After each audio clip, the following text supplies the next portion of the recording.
para ihayag ang pinakahuling kalagayan ng COVID-19 crisis sa bansa at ang mga hakbang na ginagawa ng pamahalaan laban sa pandemya. Mula sa Pangulo ng Republika ng Pilipinas, Mayor Rodrigo Roa Duterte. Ito ang Talk to the People on COVID-19.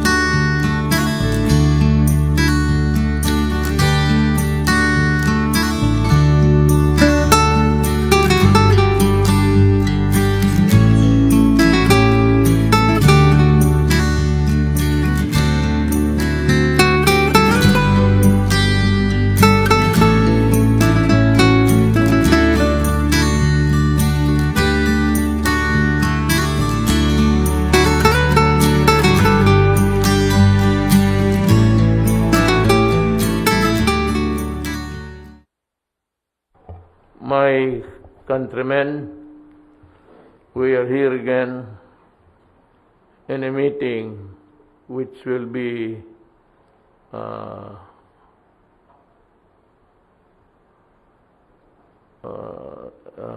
all of which is really about COVID. Hindi tayo lalalo dyan. Most of the discussion tonight will be cornered by the issue of COVID. I'd like to ask Secretary Galvez made a trip to India, and he's Yes, sir. back, and we would like to know what happened to the result in our quest for more vaccine, with Indonesia popping in helping us. Secretary Galvez. Yes, sir. Sir, I will share my slides, sir, my presentation. It is more or less 10 to 15 slides, sir. So, when do we expect the shipment from India?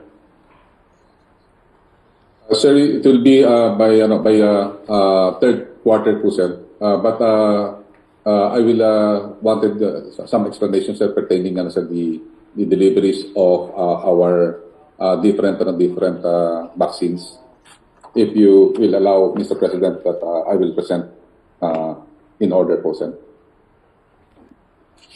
Well, gusto ko lang malaman ng ating mga kababayan up to what point in time are we in the fight against the COVID. So if there, Sir, based on the targets and timelines that we had, this coming March, we will be receiving 2.3 million doses. Sir, for this month of March, we will be expecting more or less 2.3 million vaccines. It will be coming from Sinovac, 400,000 from the Chinese donation. And then also we are working on the procurement through the OH, the 1 million Sinovac, so a total of 1.4 Sinovac vaccines. And we have an information from WHO that we might be receiving almost 1 million of AstraZeneca also within this month or maybe early April, with 979,200 AstraZeneca, with a total of 2,379,200 doses by March or early April po, sir. I hope, alam mo, gusto ko malaman ng mga tao that we would be discussing the time and the actual inoculation of the rest of the Filipinos. Mabutit po't sabihin ko na sa inyo ngayon, ngayong araw na to, including those who are really hurrying you up and criticizing government.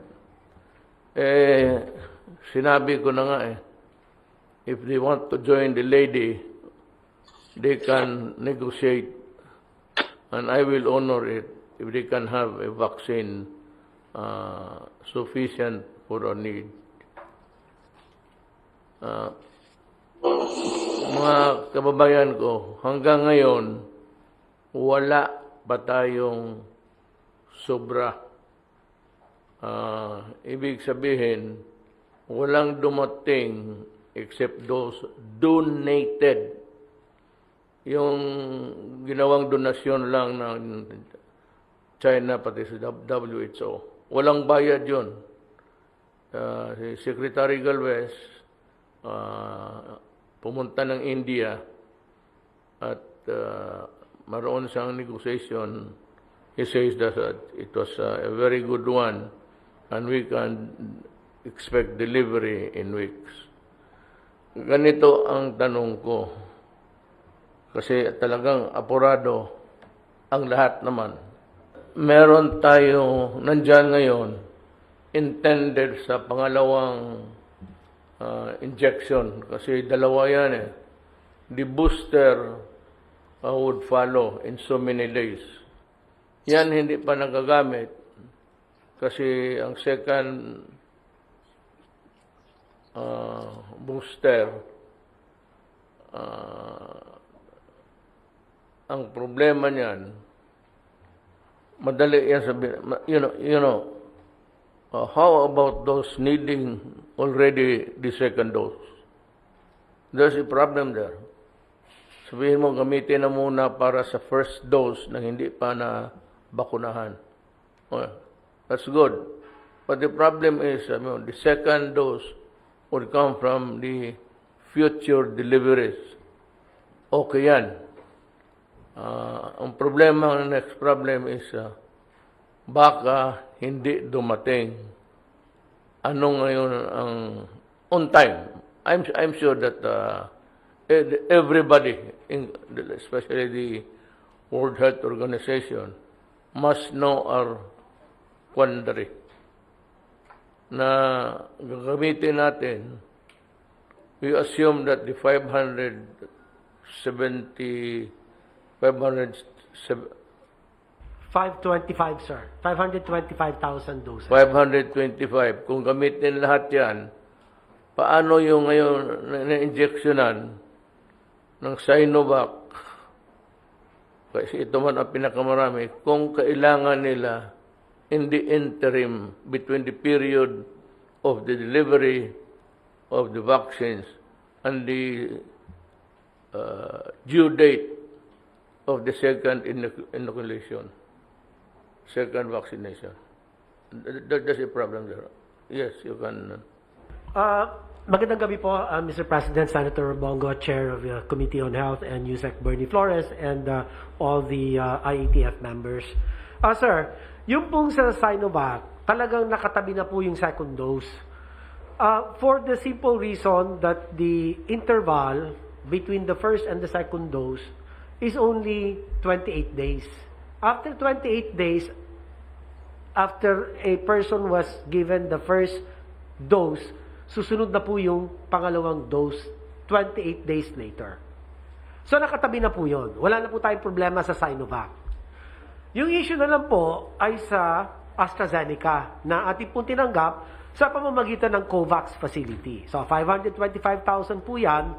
At ang una pong ginawa ng program coordinator natin, itinabi na rin yung for second dose. Para nga tama si Senator na kung hindi tayo nakakasiguro kung darating ba yung second dose o hindi, baka tayo sisihin pagdating ng panahon na kinakailangan na ng second dose. Ngayon po, ang time interval, yung pagitan ng first dose sa AstraZeneca at sa pangalawang dose is 12 weeks, 3 months po. Palagay naman natin, and according to the WHO country representative, he will write a letter to reassure us that the next batch will really come. And from there, we will use the second dose. So baka dumating po, hindi lang makapagbigay ng definite date, but could be anywhere from last week of March to about first week of April. So in that light, pwede ho natin gamitin na yung lahat ng 525,000 AstraZeneca vaccines as first dose. So we give more. We provide partial protection to a lot more healthcare workers. Let me zero in. Ganito yan eh. How about those na mabakunahan na ang second dose is due date maybe next week? Kasi wala naman tali na sabay-sabay. That argument would only hold true if yung first dose sabay sila ang sabay sila mag-second dose.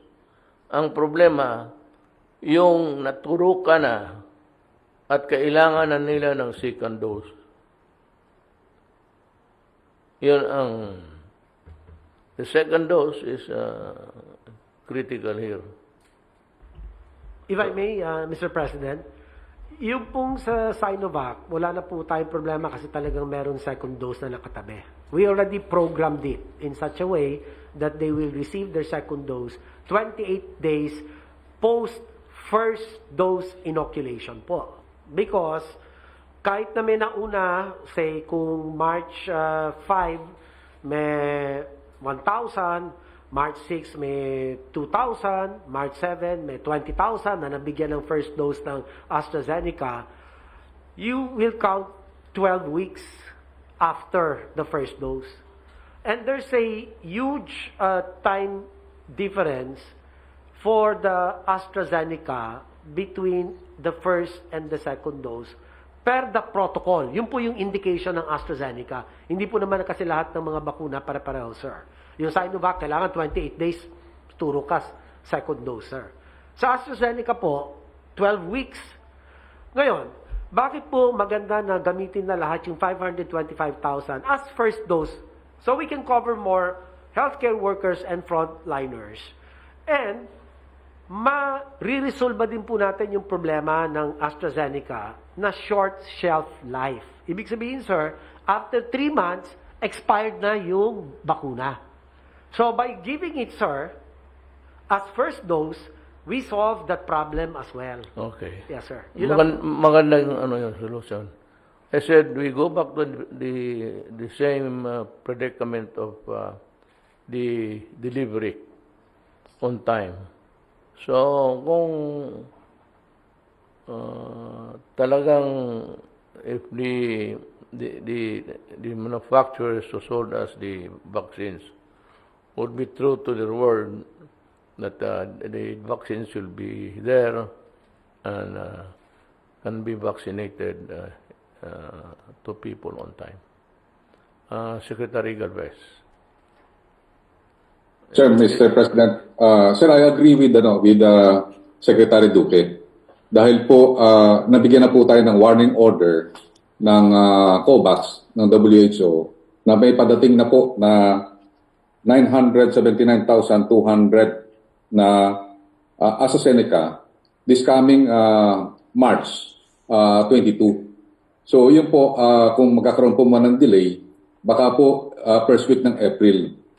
At ako po ay sinabihan din po ni Dr. Rabi na mas maganda talaga na magamit po yung yung nauna na 525,600 na doses na magamit na po lahat, ma-expedite na po lahat, sabi niya. Kasi pagka hindi po naubos po yon, baka ma-delay yung second tranche ng po natin.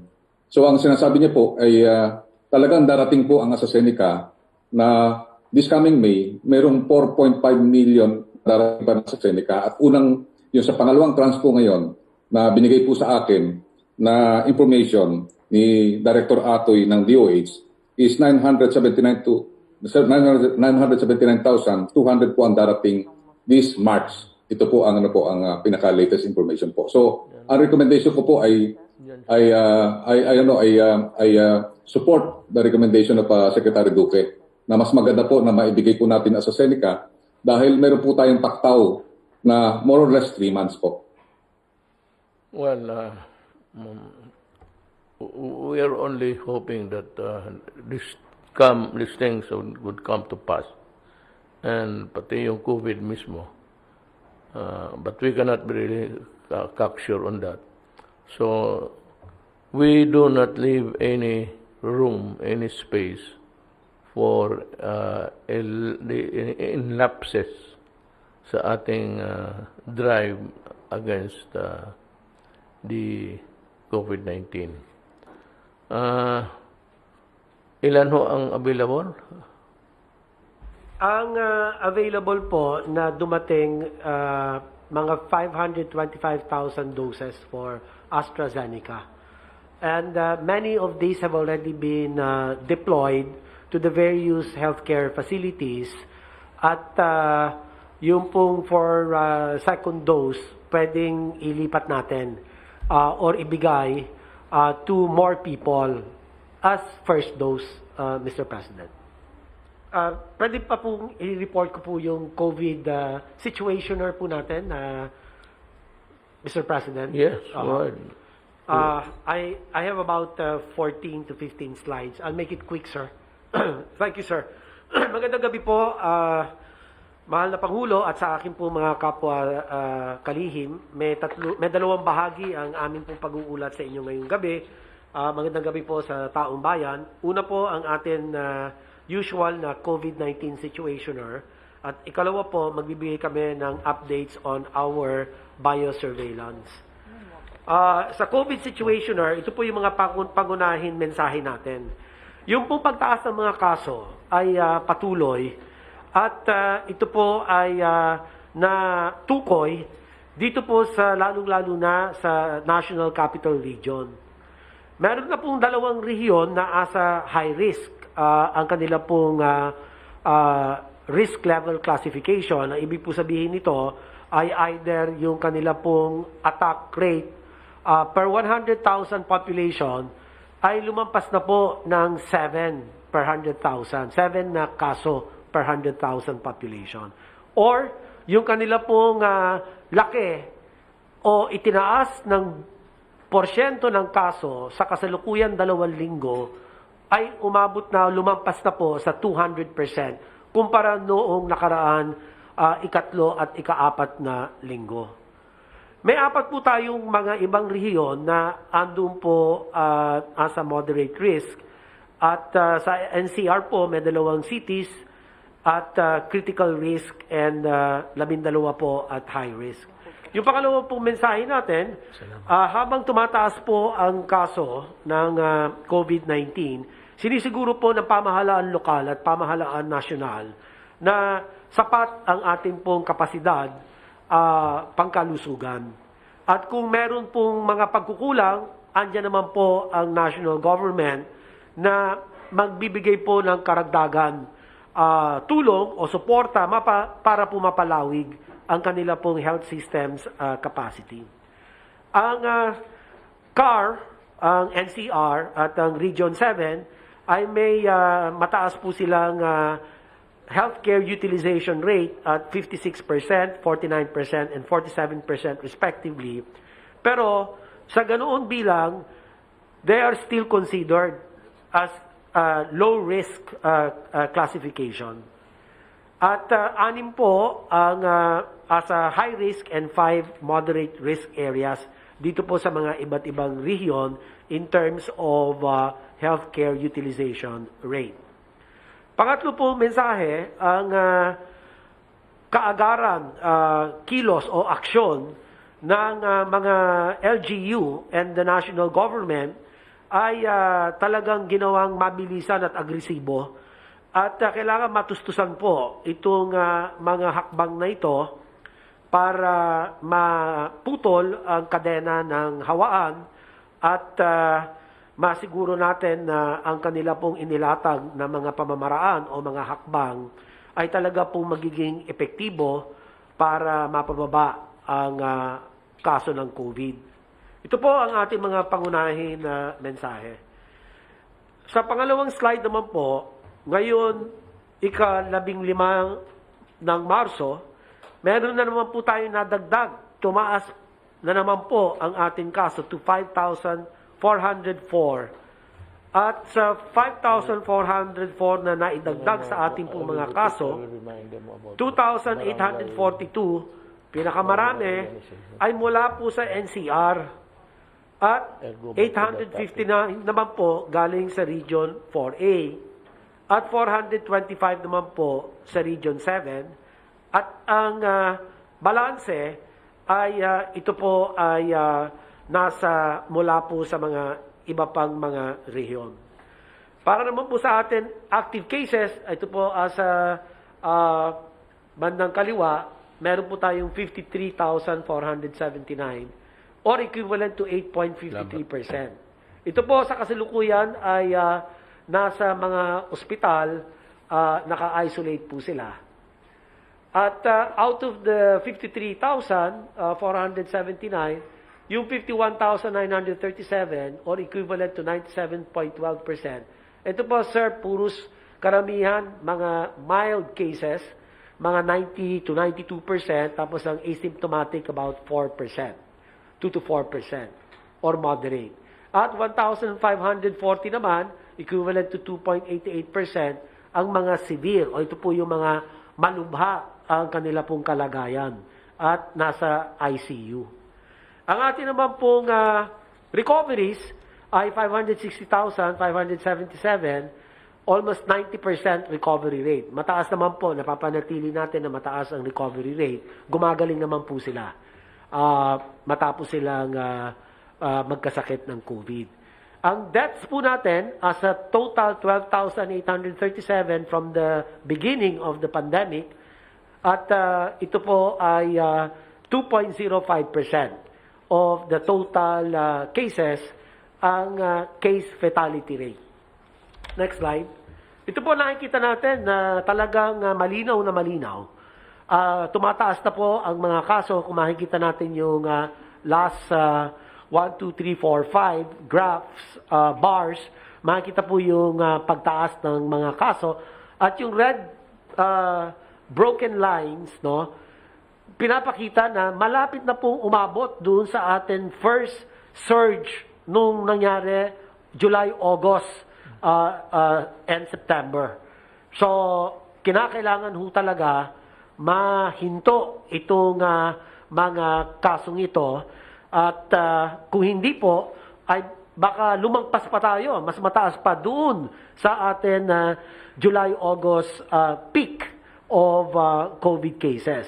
Kanya hindi kayat po natin ang lahat ng mga local government units na talagang paigtingin po nila ang lahat po ng mga gawain, ang kanila pong preventive interventions, ang kanila pong early detection by way of aggressive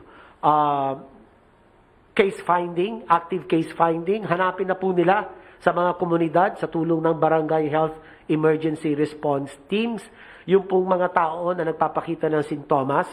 At sila po ay kung maaari ilabas na po kaagad at i-isolate para hindi na po makapanghawa, i-test po kaagad at magsagawa na kaagad ng aggressive contact tracing. Para nang sa ganon, yung pong mga nakasalamuha ay ma-quarantine na at hindi na po makapanghawa pa sa mga ibang mamamayan sa kanila pong mga komunidad. So, yan po, yung iba napanatili po natin na mababa. Next slide po. Sa death curve po natin ay patuloy naman po na sa kabila ng pagtaas ng mga kaso ay nito mga nakaraan araw nananatili naman pong pababa ang bilang ng mga namamatay o pumapanaw dahil po sa COVID-19. So makita po natin doon sa table sa right side ay ang pinakamataas po natin na bilang ng mga pumanaw, masakit po sa atin loob na may pumapanaw, ay 2,085 in August.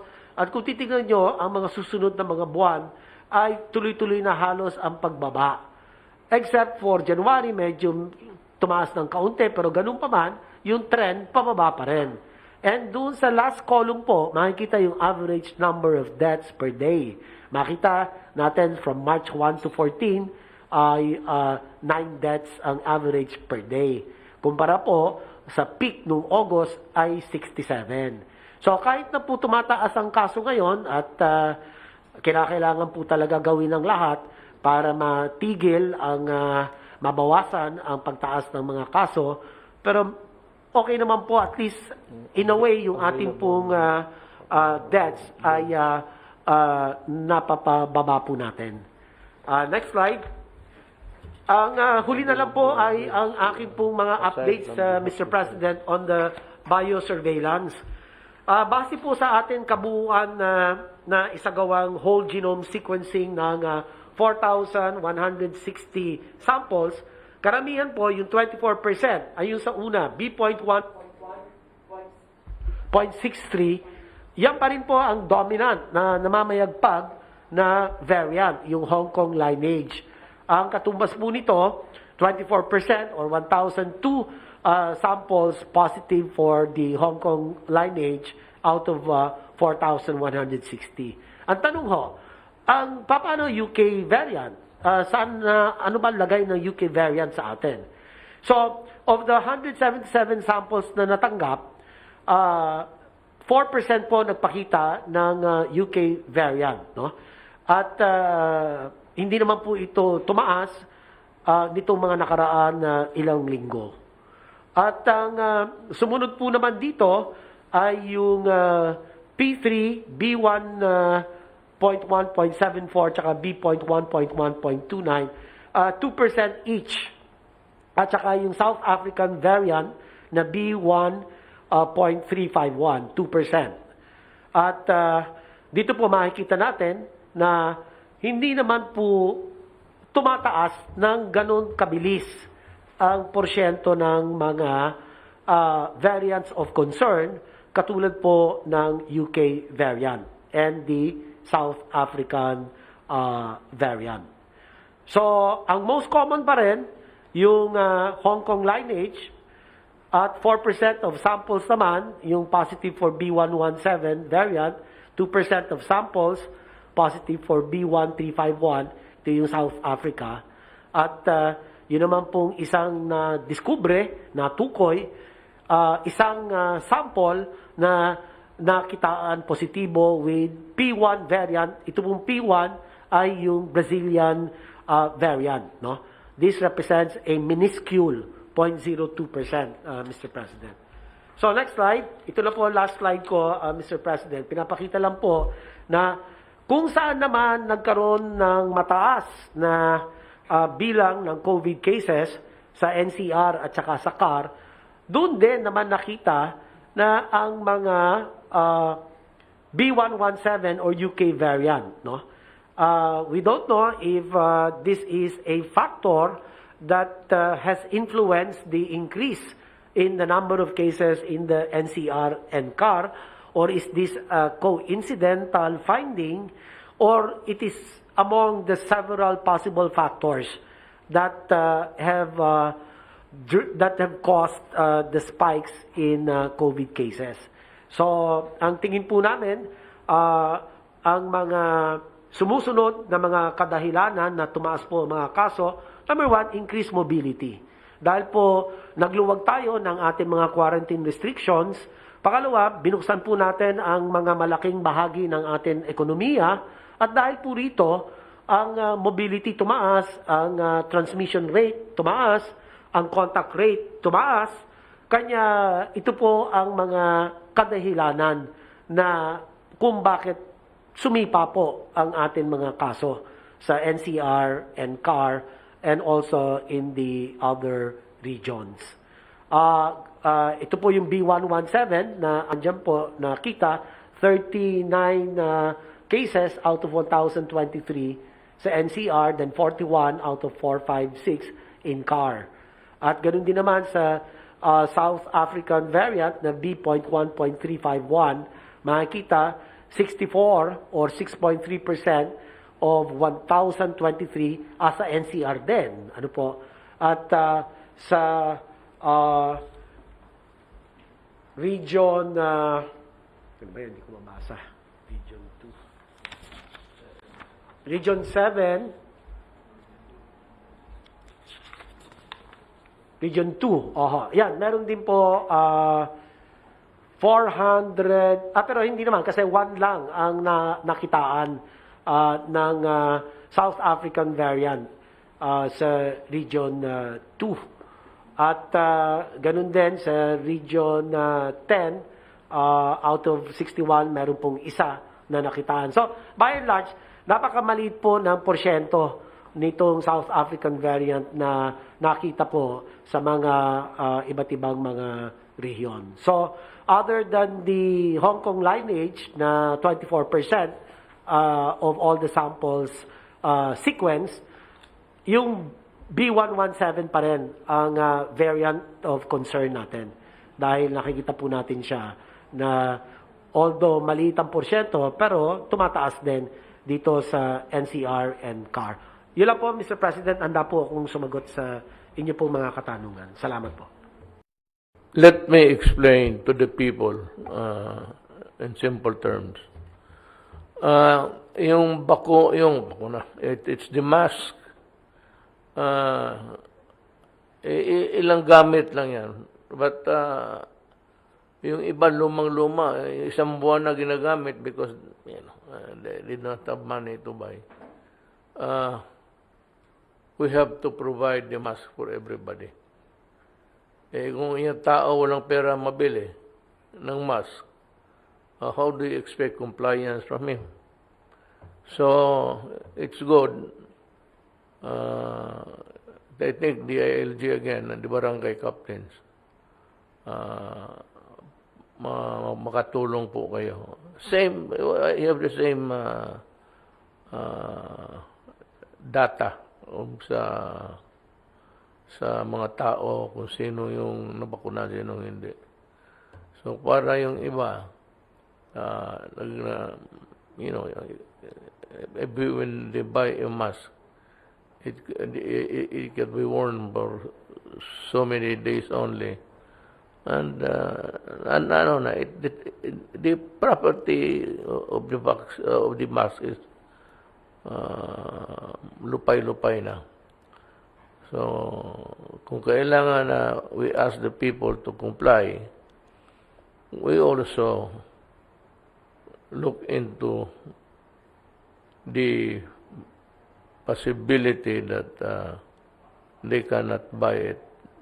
So, government sa panahon ito must provide. Kailangan talaga nila. So, huwag natin when they get sick, you cannot flog a dead horse. Kaya at least every 2 days, puro pawis na yan. At I said the properties of that mask might not be really as strong as what it is intended for. Si Harry Roque, Harry, bakit ka nagka-positive? Ay, ewan ko po. Pero binibilang ko po kung saan posibleng nakuha. Pero sumama po ako sa rollout ng vaccination sa PGH, sa Vicente Soto, sa Southern Philippines, sa Lawag Medical, at saka sa sa Roque Ablan. Hindi ko naman, I sense no difference in your deportment. Wala po. Tuloy-tuloy po tayo. Oo. Tuloy-tuloy po rin po ang mga press briefing. Tuloy-tuloy po lahat. Kaya lang po, para wag ako makahawa, naka-isolate po ako. Kaya, had you been able to validate if you really have the COVID or not? Opo, nakadalawang beses po ako ng test. Pareho pong positive. My countrymen, I think that we dedicated this particular program only sa COVID kasi para maintindihan ninyo lahat. Ngayon, naintindihan ko ang problema ng mayaman, naintindihan ko ang mahirap, intindihan ko yung access ng mayaman, naintindihan ko yung access ng mahirap. Yung mga mayaman, actually, there will be a surplus. I'm sure of that. So, pero it might not really be good to wait for that. Sabi nga, I have read a statement somewhere that sabi ni I think it's I will not I'm sure somebody said it. It was published, but nababasa ko o sa I think sa CNN or yung balita na Tagalog. Baka doon ko na yung COVID is really dangerous because it infect you for another. Yun ako, this winds up our talk for tonight. I will just say to my countrymen that do not despair. Kaya natin ito, COVID na ito. Maliit na bagay ito sa buhay natin. Marami tayong dinaanan mas grabe, mas mahirap, mas na magluluha kayo. Saka, I know, lahat kayo, lalo na mga kababayan ko nandyan sa Escobados area, lahat kayo, huwag kayong matakot at hindi ko kayo iwanan. That's why I said, we're thinking of going mobile. Kayo na ang pumunta. Or, if you are near the barangay, you just wait because ang order ko ngayon is for the team to give you the vaccine while we traveling. At least meron. Kung 5, 6, 7, okay na yan. Marami tayong sakyan. We will use all government assets. Gamitin natin ang lahat ng sasakyan ng gobyerno. Lahat. Not necessarily from the Department of sa DILGs. Sa lahat, we must contribute. And the other departments must take note of this. You have to contribute. I said, this is a fight not only against the COVID, but against, despair and hopelessness. Yung wala magsabi ang tao, wala ng, ano bang Tagalog sa hopelessness? Wala ng pag-asa at parang abandono kayo ng gobyerno. Hindi ho mangyari yan. We would like to, alam mo, sa totoo lang, kung may pera lang talaga, at may, kaya lang wala talaga tayong, naghiram pa tayo, then we have to, until now, Secretary Garvez is still traveling, but positive naman yung results niya.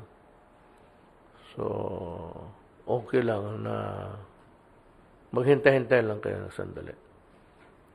Abutin ko na kayo. Lalo na yung, sabi ko, mahirap. Kasi 1 kwarto lang kayo lahat. Anak ka, madali katabi mo. Yung mag-asawa, may mga anak na matanda, may kapatid. So, yung transmission ng COVID madali. Kaya pupunta, we will start. When can you start, Secretary Duque? Sa vaccination, sir? Then, yeah, the traveling, yung magpasok sa mga squatters area.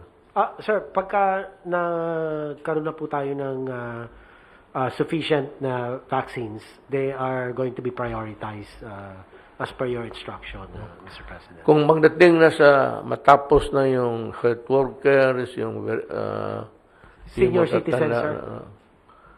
Kayo na ang sunod. Then yung kung gusto ng mga nasa gobyerno, yung namang may trabaho, may pera konti, last na tayo. Unahin natin sila. So ang priority would really be these quarters. And we go to this quarters area. They do not have to go there because for a lot of reason would come in. Walang pera, hindi maiwanan yung anak.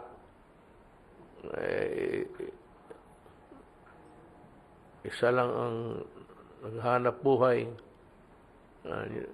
They take care of the children so they do not sabihin na lang nila kasi yan, bahala na. Yun na lang. That is an expression of resignation. Yung magsabi, bahala na. It's an indicative of the person who has lost hope. Kung nangailangan ng tulong, nandyan kami. Hindi lang nga madali. Pero we will mobilize. Can we have it by ano bang yun? March 15 po, sir. Hindi yung April, May, sir. So can we have it 3 days from now? Para po sa Yung mga- traveling unit. We can prepare that, Mr. President. Yeah. Ang problema lang po, Mr. President, na nakikita ko po ngayon, yung po kasing kung dadalhin po yung bakuna sa kanila, kakailanganin po ng napakamaraming taong mag-monitor for adverse effects following immunization. Yan po ang very important step, final step in the vaccination process. After you're vaccinated, you have to be observed for about 30 minutes to about 1 hour individually for a possible serious side effects. And nakita niyo naman po, sir, may mga reports talaga na mga serious side effects na nangyayari. And also monitoring even the minor side effects at mabigyan po ng lunas. Kaya po ang ginagawa natin sa fixed site implementing units like RHUs and hospitals, at least doon po mababantayan maramihan. Kasi kung isa-isahin po natin sa mga lugar nila, ang dami pong kulang po tayo sa tao para mag-monitor, sir. Yes, but if you use that argument na wala tayong tao, yung nandito nga sa mga barangay na mahirap, hindi talaga mabakunahan. That's the problem. Sir, if I may, yung po mga tao kasi, meron po silang, unang-una may listahan po ang mga barangay captains, bibigyan po yun kay mayor, ibibigay po yan sa DOH region. Nakaplano na po, may mga pangalan na po yan para mga botante. Yan po, meron na po silang assignment, kumbaga sa voting precinct, meron na din po silang assignment kung saan po sila babakunahan. At tama po kayo, sir, nung sinabi ninyo na pagka nagbakuna ka, you have to maintain the minimum public health standards na naka-face mask, naka-face shield, tapos may physical distancing, yung po mga upuan na habang nag-aantay po sila. So, ito po yung mga detalye nung process of inoculation. And the most important step there is after the vaccination, they have to be observed, Mr. President. For How many minor- people? Well, 100 a day. 100 yes, people a day? A day for one vaccination site. So kung 4,500 po yung vaccination sites, you will be expecting to vaccinate 450,000 people a day, Mr. President. And because we are targeting 70 million people to be vaccinated, to reach herd immunity, Mr. President, it will take about 5 to 6 months to complete the first dose of vaccinating 70 million Filipinos for the first dose, sir. So nakaplano na po lahat ito, Mr. President. So execution na lang po, implementation na lang po, sir. Parang sa COMELEC na meron ng precinct, parang voting precincts, doon na lang po sila pupunta, may listahan na po doon. Lahat po ng pangalan nila.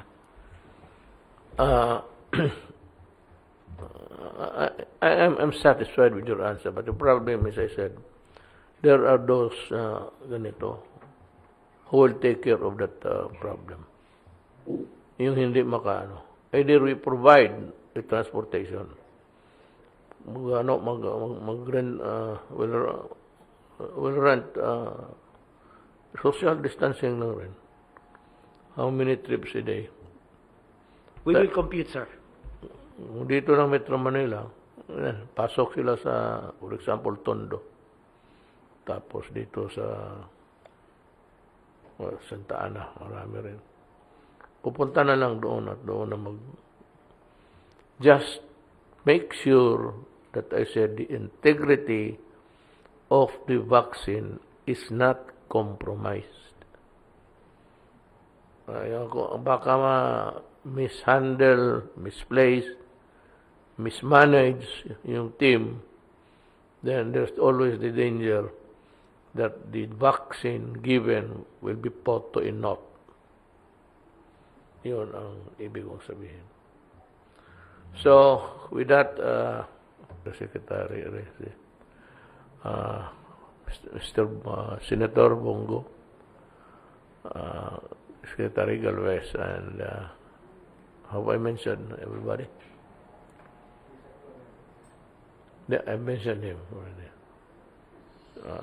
Si Del, yung superstar sa mga OFW. You know, they will remember you for all time. Pagka experience ko kasi, pag pumunta ka ng bahay, party, hindi ako pumupunta ng mga yung birthday parties, you know. Pero pag nasa hirap ka, o kaya may namatay, o itong galing sa labas, kaya din, talagang hirap na hirap sila sa tulong natin. Hindi na makakalimutan. So, ganoon kasi si Secretary Lorenzana, nasa Amerika na yan eh. Tumanggi yan na mag-uwi dito. I had to, binaso ko yan, sabi ko, you have to help me. You're a friend and kilala niya ako. More important, kilala niya yung karakter. Kasi kung nasa corruption tayong lahat yan, mag-resign yan. So, that's it. Maraming salamat po, mga kababayan ko.